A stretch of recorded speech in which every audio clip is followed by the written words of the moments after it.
भले बिहार हो जाए बर्बाद, बस रूठे ना हमारा दामाद। तो चूंकि यहाँ पर आप देख सकते हैं कि पटना में 2 दिन से मौसम तो सर्द है, लेकिन चुनावी माहौल यहाँ पर गर्म हो चुका है। अब तो हम कहते हैं बिहार के युवाओं से कि भैया बड़े नेता के बेटी को देख के शादी करिए, आयोग में जगह मिलेगा। भाई बड़ा चेहरा है, अगर बना भी दिया तो आप लोगों को क्या दिक्कत है? ये लोग ने गला फाड़ फाड़ के चिचिया रहे थे, गला फाड़ फाड़ के यही लोग ने चिल्ला रहे थे कि परिवारवाद परिवारवाद परिवारवाद। तो अब क्यों नहीं बोल रहे हैं? आपने आज तक सुना होगा बाल आयोग, महिला आयोग या राष्ट्रीय सुरक्षा आयोग, लेकिन बिहार की धरती पर इस वक्त चर्चा हो रही है दामाद आयोग की।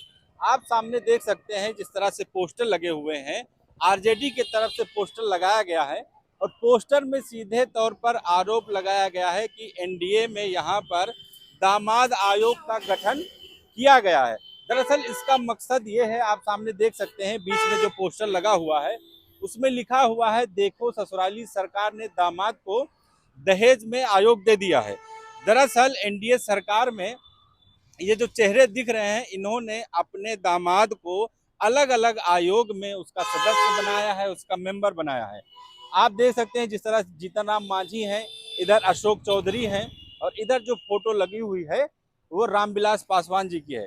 लगातार चर्चा हो रही थी, आरोप प्रत्यारोप यहाँ पर लग रहा था। एनडीए एक तरफ कह रही थी कि बिहार में यानी आरजेडी हो या कांग्रेस हो, आरोप उस पर लगाती थी कि परिवारवाद की यहाँ पर राजनीति होती है, यानी बाप बेटे को या फिर और भी तमाम रिश्तेदार नातेदार को यहाँ पर पार्टी में जगह मिलती है।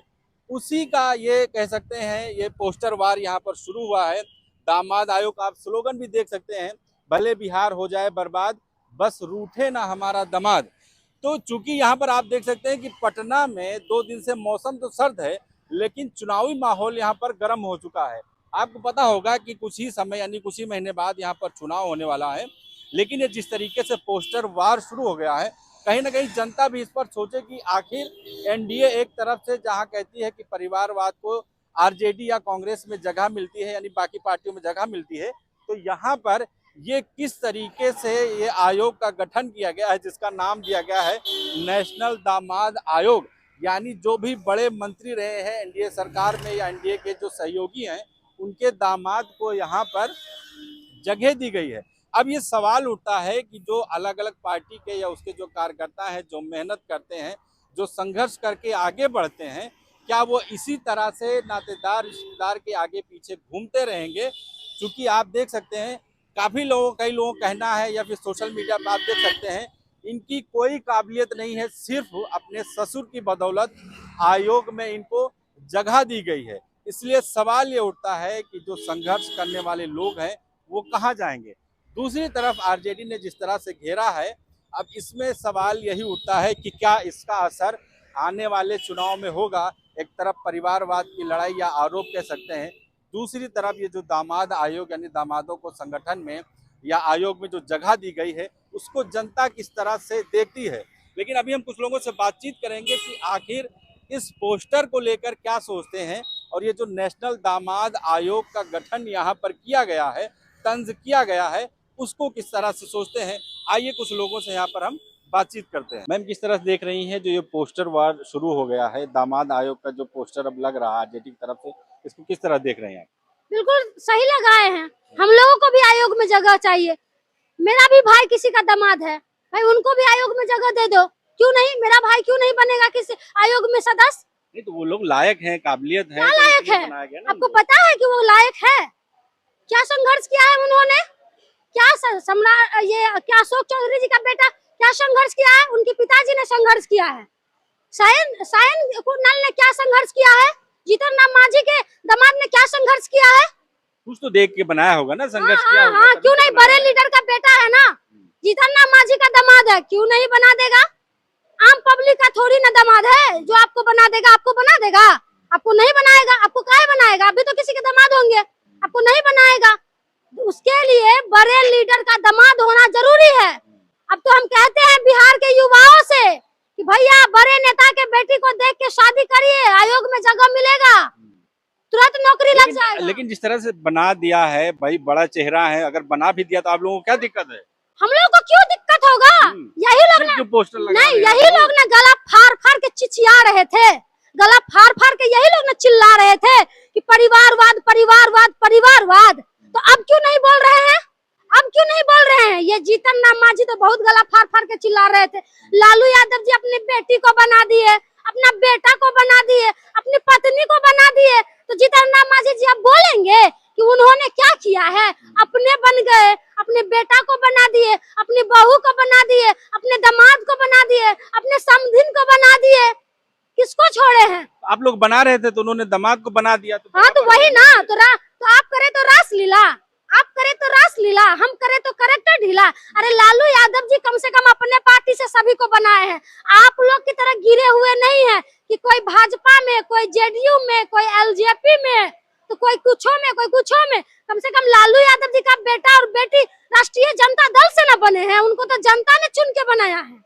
मीसा भारती के तो पाटलिपुत्रा की जनता ने बनाई है।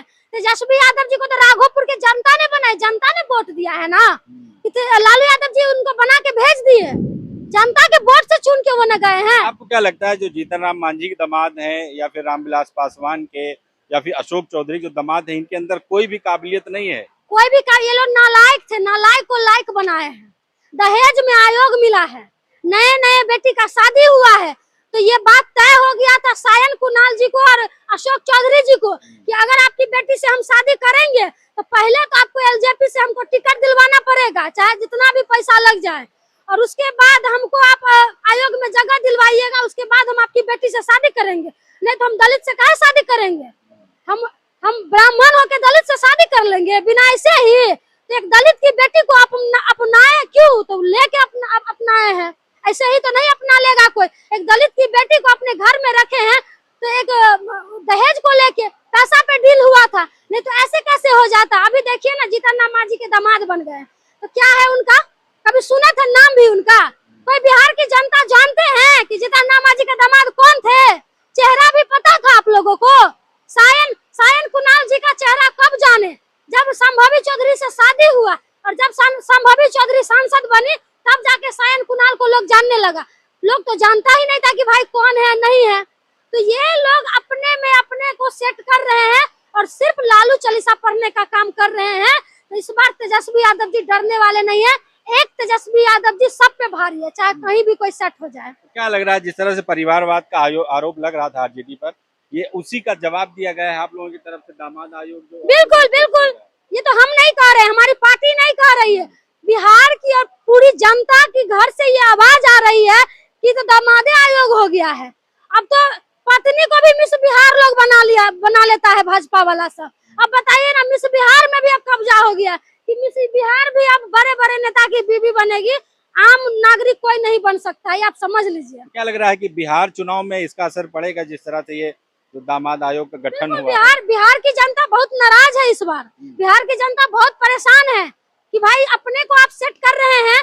पहले तो आप बहुत बोलते थे लालू यादव पे परिवारवाद, आप भी तो वही करने लगे हैं। तो बिहार की जनता बहुत परेशान है, सबको जान गई है कि कौन क्या कर रहा है।